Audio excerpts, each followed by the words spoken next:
Today we will explore the fascinating universe of England's medieval taverns, places that shaped the social, economic, and cultural life of an entire era, and where one of the most emblematic dishes of medieval cuisine was born, the bocanade.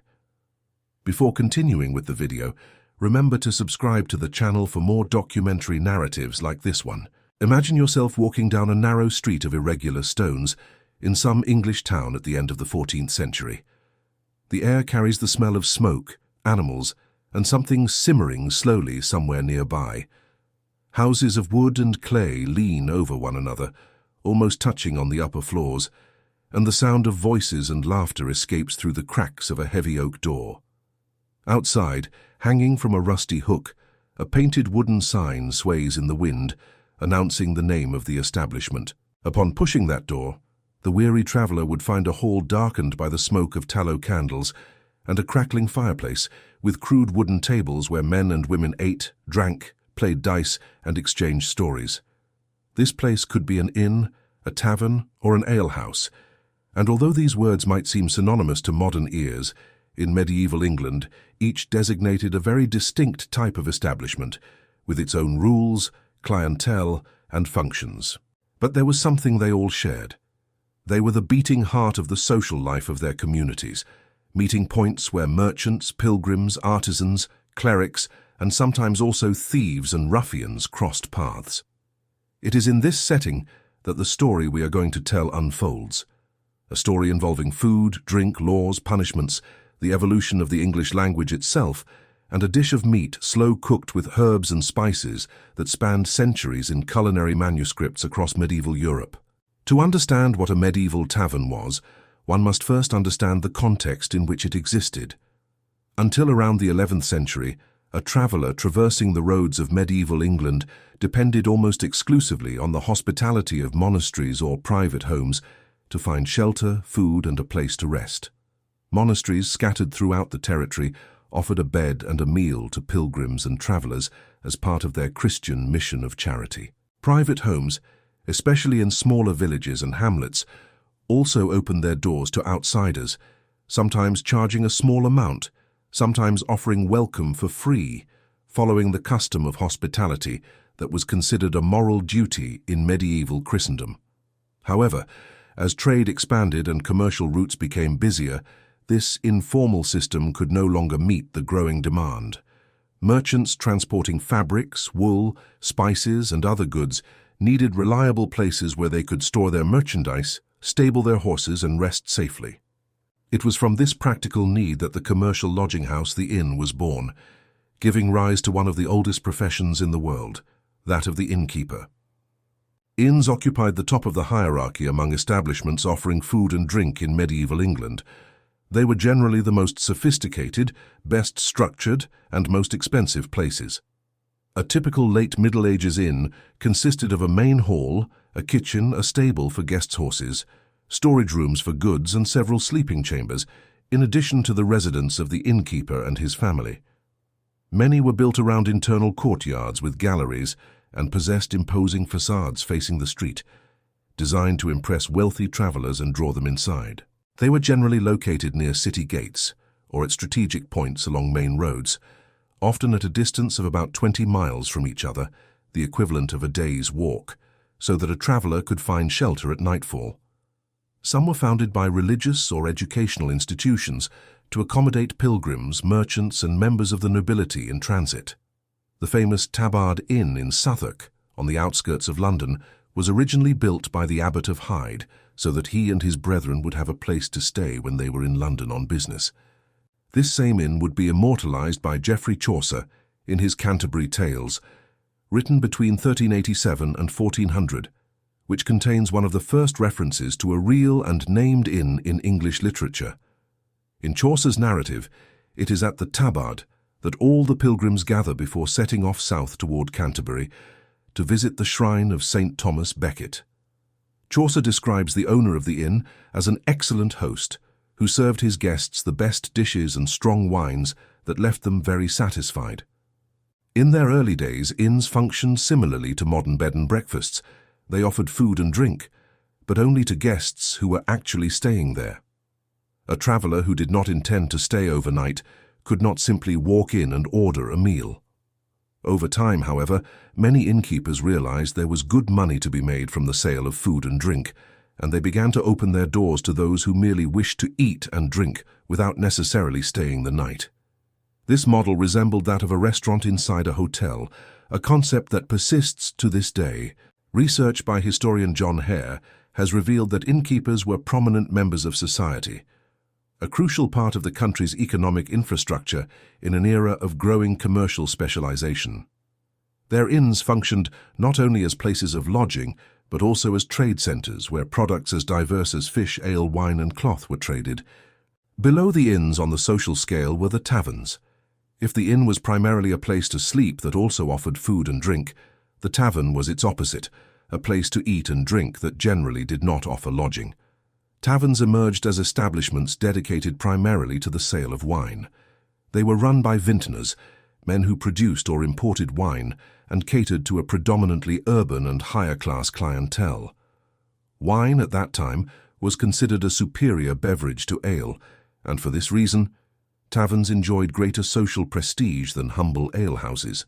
Although it may seem surprising, there was wine production in England itself during the Middle Ages. However, most of this wine was produced by the church, which reserved it almost exclusively for liturgical use, presumably for the celebration of communion. This meant that anyone wishing to drink wine outside a religious context had to resort to imported wine, which made it considerably more expensive. The most common wine in English taverns was red wine from Gascony, a region in southwestern France that for centuries was under the rule of the English crown. A gallon of this wine cost about 3 pence, which was double the price of the best ale available. For more refined palates, there was Rhenish wine from the Rhine region of Germany, which cost between 6 and 8 pence per gallon. Paying so much for a drink, customers had every right to want to ensure they were receiving exactly what they had paid for. If there was any doubt about the authenticity or quality of the wine served, the customer could request the tavern keeper to take him to the cellar to personally inspect the barrel from which the wine was being drawn. And a tavern keeper discovered selling adulterated or counterfeit wine faced severe consequences. The most common punishment was public humiliation. The offender was placed in the pillory or the stocks, and the adulterated wine was poured over his head before the entire population. In addition to public shame, the tavern keeper was usually expelled from his guild, which in practice meant the complete loss of his business. There were professionals whose specific function was to visit taverns inspecting the quality of the wine. In France, these inspectors were often the town criers, who combined this task with their other duties. In the 11th century, a French writer described how wine criers announced loudly in the streets the wine that was for sale in the taverns, indicating its price. The scale of the tavern market in medieval England was impressive. In London alone, in 1309, there were 354 registered taverns. Considering that the city's population at that time was approximately 80,000 inhabitants, this meant about one tavern for every 225 people, a proportion that suggests an extraordinarily active market. With such competition, tavern keepers needed to differentiate themselves, and many expanded their offerings beyond wine. They also began serving cider, made from apples, and perry, a similar drink made from pears, which were especially popular in the western regions of England. There was also mead, a fermented honey-based drink, which tended to be more expensive and was often reserved for special occasions. Many taverns also began serving food and offering rooms on the upper floors of their buildings. The lines between taverns and inns began to blur. It is important to note that these rooms did not offer comfort or privacy. They accommodated 10 or 12 people unknown to each other. If there was a bed, it was common for several guests to sleep in it at the same time. The idea of an individual room was a rare luxury, far from the reality of most medieval travelers. At the base of the pyramid of drinking establishments were the alehouses. When they emerged, they were exactly what the name suggests, private houses where the lady of the house sold ale.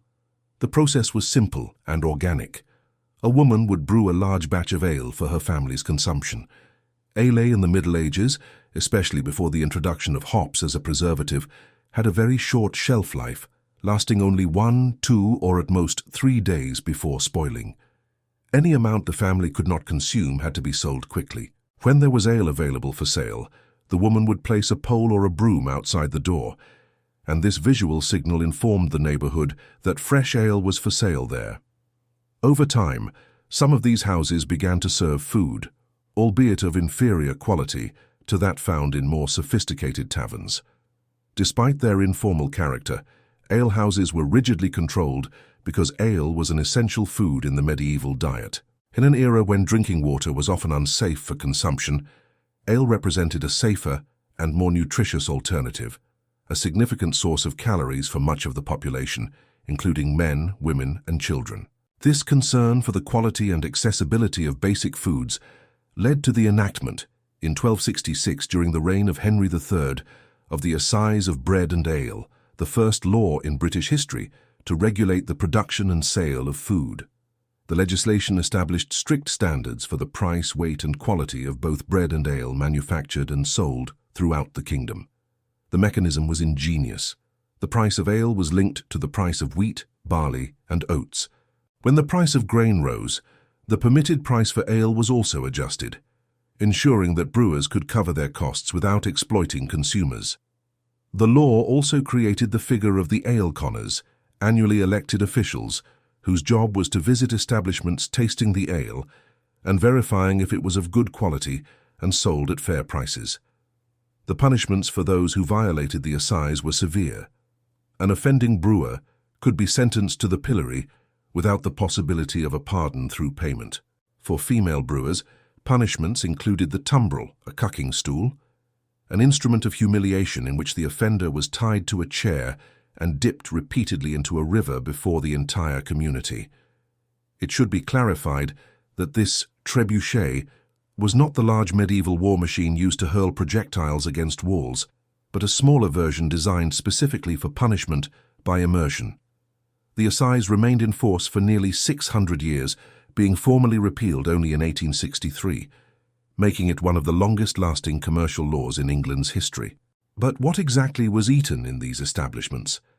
Depending on the quality of the place, the options varied enormously. In the simplest ones, the visitor would have bread and cheese, perhaps accompanied by a salted herring or a piece of bacon. In establishments of better reputation, it was possible to find more elaborate dishes, and one of the most common was pottage, a thick stew that constituted the basis of the medieval diet for all social classes. Some establishments kept what was called a perpetual stew, a concept that fascinates culinary historians to this day. It worked like this. A large cauldron was kept constantly over the fire, and as portions were served, new ingredients were added to replace what had been taken out. The cauldron was never completely emptied, and the stew was always ready. The flavors of the various ingredients mixed and fused over time, creating an increasingly rich and complex broth.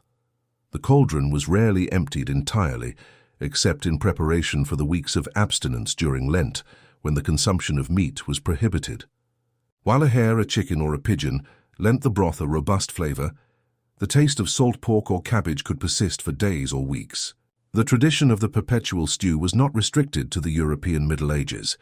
In France, it is reported that a pot au feu was kept continuously in Perpignan from the 15th century until World War II, when the German occupation made it impossible to obtain ingredients. In Japan, the Otofuku restaurant in the Asakusa neighborhood of Tokyo serves an odon broth that has been reheated and replenished every day since 1945. In Thailand, the Watana Panik restaurant in Bangkok has maintained a soup broth renewed for over 4 decades. Although some historians have questioned the historicity of the perpetual stew in the Middle Ages, arguing that keeping a fire constantly lit would be impractical, the persistence of the practice in various cultures suggests deep roots in the culinary history of humanity. Among the many stews that populate the culinary manuscripts of the Middle Ages, one stands out for the frequency with which it appears and the consistency of its recipes. The bocanade, also spelled bucanade, buknade, or banata, depending on the manuscript and the era. It is a meat stew originally prepared with veal, kid, or chicken, slow-cooked with aromatic herbs and spices, and thickened with egg yolks. Recipes for this dish appear in practically all known culinary manuscripts from medieval England and France, indicating it was widely popular. One of the best-known versions from a 15th century English manuscript instructs the cook to take veal, kid or chicken, boil them in clean water or fresh broth, cut the meat into pieces and clean it carefully. The broth would be strained, and to it would be added parsley, sage, hyssop, mace and cloves, boiling until the meat was completely tender. The pot would be removed from the fire and the broth thickened with raw egg yolks. Finally, powdered ginger, verjuice, saffron and salt were added, and the dish was ready to be served as a good meat dish. The ingredients reveal much about the medieval palate and the trade networks that made certain spices available in Western Europe. Saffron, the most expensive spice in the world then and now, was widely used not only for its delicate and slightly bitter flavor, but also for imparting an intense golden color to dishes, a quality highly valued as an indicator of social status. Mace and cloves were imported from the so-called Spice Islands in modern-day Indonesia, reaching Europe through complex trade routes passing through the Arab world and the Mediterranean. Verjuice, another fundamental ingredient, was a juice extracted from unripe green grapes that did not undergo fermentation. The result was an acidic liquid with a touch of sweetness, which functioned as an acidifier in medieval cooking, with a milder acidity and a more complex flavor profile than pure vinegar. While many medieval recipes simply added vinegar, the use of verjuice gave the bocconade a balanced bite, combined with a subtle sweetness that perfectly complemented the spices. A careful reading of medieval bocconade recipes reveals something surprising about the evolution of the English language. Despite the remarkably different spellings and a pronunciation that would certainly sound strange to modern ears, the vast majority of the words are recognizable to a contemporary speaker. Parsley is salsinha, sage is salvia, cloves are cravos, ginger is gengibre, salt is sal. There are notable exceptions. The word smite, which in the recipe means to cut the meat, still exists in modern English, but is used almost exclusively in biblical or literary contexts. And there is one word in particular that deserves highlight: aeron, the word used in the manuscript to designate eggs. In medieval English, there were two competing words for the same concept. Aeron, derived from Old English, predominant in the south of England, and eggs, derived from Old Norse, the language of the Vikings, predominant in the north, where the Scandinavians had settled in previous centuries. The story that best illustrates this linguistic diversity was told by William Caxton himself, the man who introduced the printing press to England. In 1476, Caxton established the country's first press in Westminster, and before his death, he published about 100 works, including an edition of Chaucer's Canterbury Tales. While translating Virgil's Aeneid, published in 1490, Caxton faced a dilemma that tormented him: how to choose which variety of English to use, given that regional dialects differed so dramatically that speakers from different parts of the country often did not understand each other. To illustrate this problem, Caxton told an anecdote that would become famous in the history of the English language. According to his narrative, a ship traveling from London to Zeeland in the Netherlands was forced to dock on the coast of Kent due to a lack of wind. A merchant named Sheffield from the north of England stepped off the ship and asked the lady of the house to sell him eggs. The woman replied that she did not speak French. Sheffield became irritated, as he did not speak French either. He was speaking English. The confusion was only resolved when a third person suggested the word aeron, the form of Anglo-Saxon origin used in the south. Upon hearing it, the woman immediately understood what he wanted.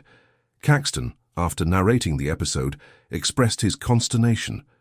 What word should a man write in these times, eggs or aeron? It is difficult to please everyone because of the diversity and change of the language. What makes this story significant are the consequences of the choice Caxton made. Before the printing press, scribes copied manuscripts by hand using the dialectal forms familiar to them, and each copy had limited circulation. But the press radically changed this dynamic. A printed book was produced in hundreds or thousands of identical copies distributed throughout the country.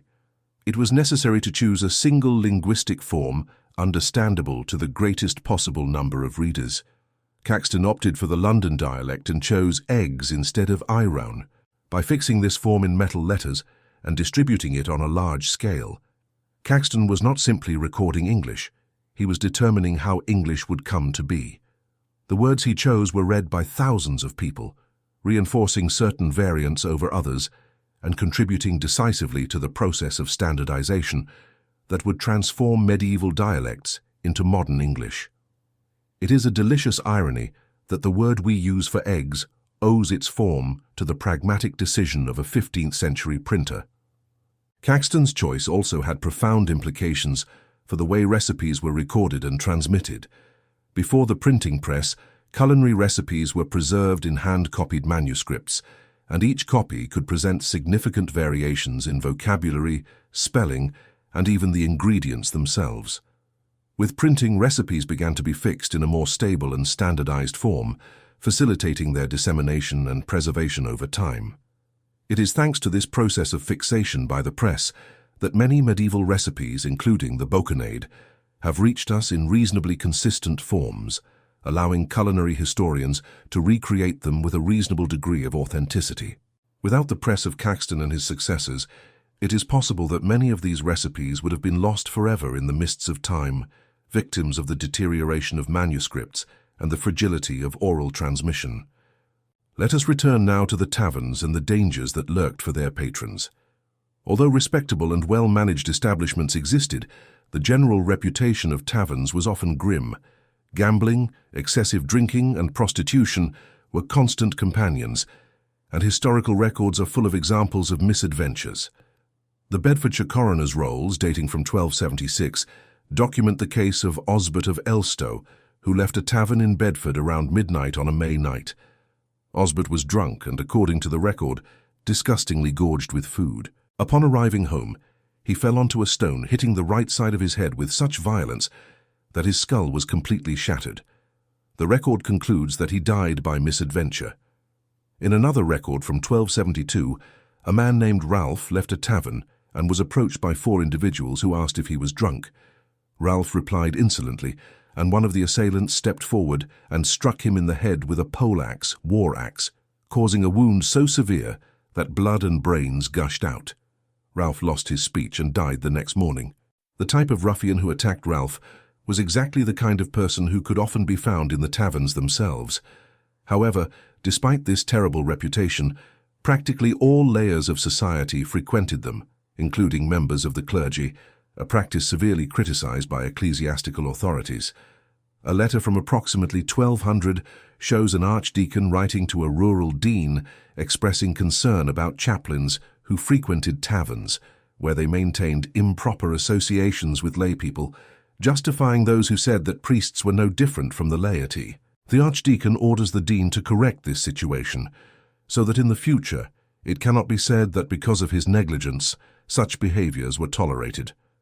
The letter reveals not only that clerics frequented taverns, but also that this practice was perceived as a threat to the Church's moral authority, as it dissolved the boundaries that should separate the sacred from the profane, the clergy from the laity.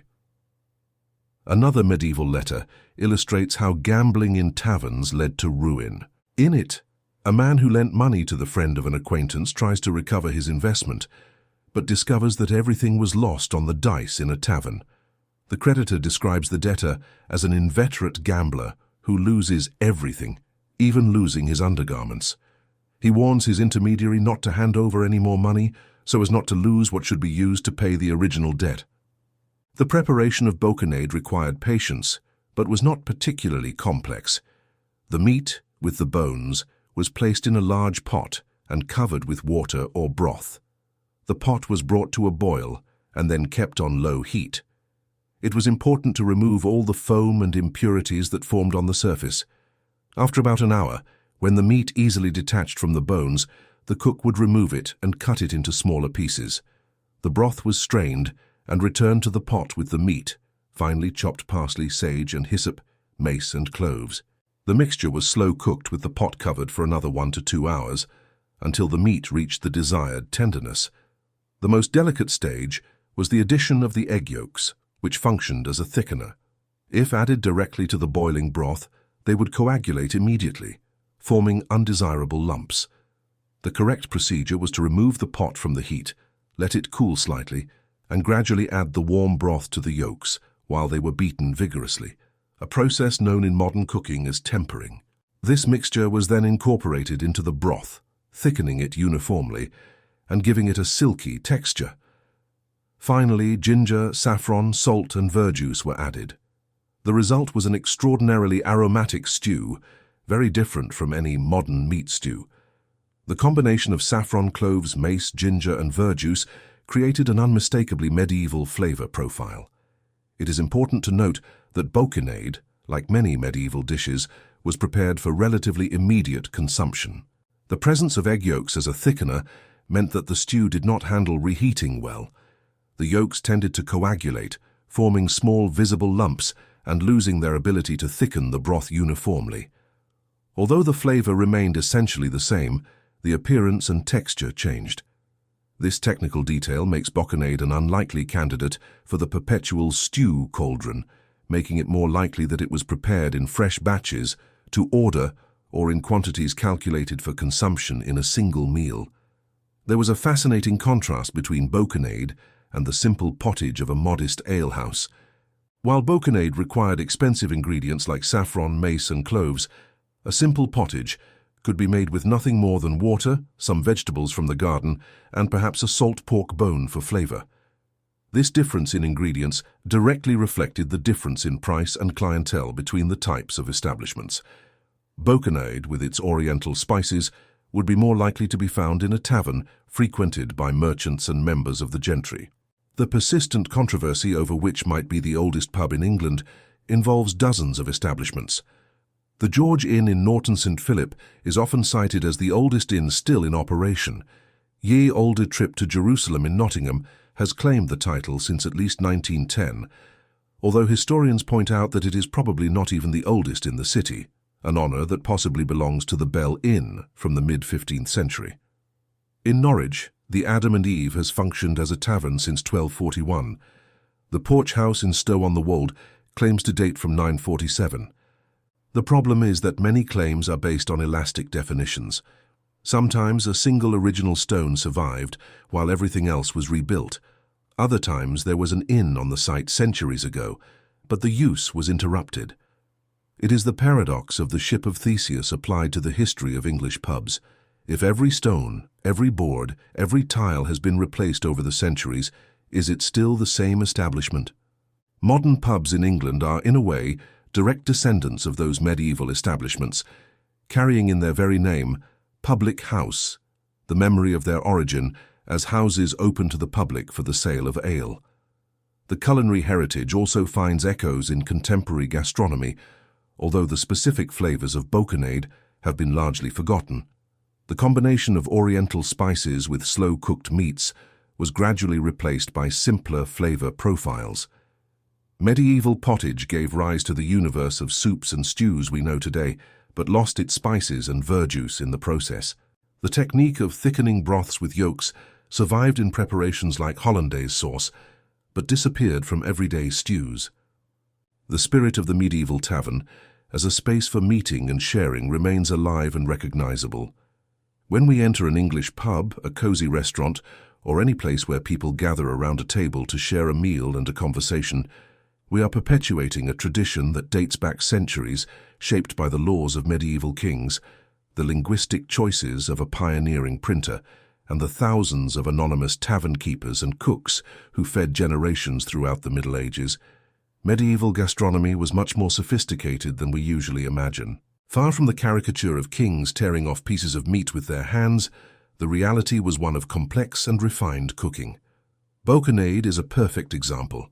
It combines meat cooked with fresh herbs, imported spices, a natural thickener, and a handcrafted acidifier, resulting in harmonious and complex flavors. The availability of ingredients directly reflected social stratification. Imported spices were luxury goods, and a tavern that served them was making a statement about its prestige. Cooking was also shaped by the religious calendar. During Lent and other periods of abstinence, taverns adapted their menus, replacing meat with fish and vegetables. Women played a fundamental role in this scenario. The alewives, domestic brewers, were the original entrepreneurs of the English beverage industry. They produced the ale, managed the sales, and bore the legal consequences when their practices were not in accordance with the assize. The fact that specific punishments for female brewers were codified in law demonstrates that they were active and recognized participants in the beverage market, even if in a subordinate social position. Domestic brewing was one of the few economic activities in which medieval women could exercise autonomy and entrepreneurial initiative. The history of medieval taverns is, ultimately, a story about fundamental human needs: food and shelter when one is far from home, companionship in an often hostile world, and pleasure amidst everyday hardships. These places, with all their imperfections, with their sometimes adulterated ale and overcrowded rooms, with their dice games and drunken brawls, were the spaces where social life happened, where stories were told and deals closed, where strangers became traveling companions, and where the rigid hierarchies of society could loosen around a shared table. The Assize of Bread and Ale of 1266 is a direct ancestor of modern food safety and consumer protection laws. Medieval aleconers are precursors to the sanitary inspectors who today audit restaurants and bars. Caxton struggled to standardize the English language in the face of a cacophony of dialects, finds parallels in the digital age, where global communication creates its own challenges of mutual understanding.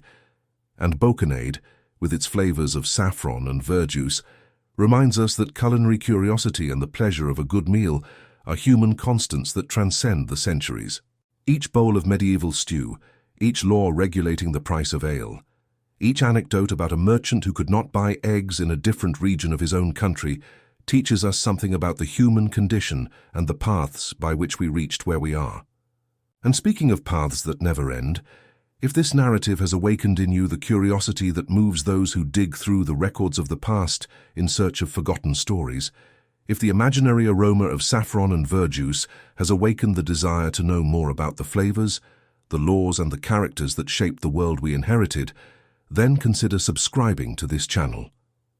Every subscription, every like, every comment you leave is like one more ingredient in our own cauldron of stories, enriching the broth and ensuring that it continues to boil. Share your impressions. Tell us which periods of history most arouse your curiosity. Suggest themes for future narratives. Because just as in the medieval taverns, where the best stories were born from the conversation between strangers who shared a table and a glass of wine, the best narratives on this channel are born from the dialogue between the one who tells and the one who listens. Until next time.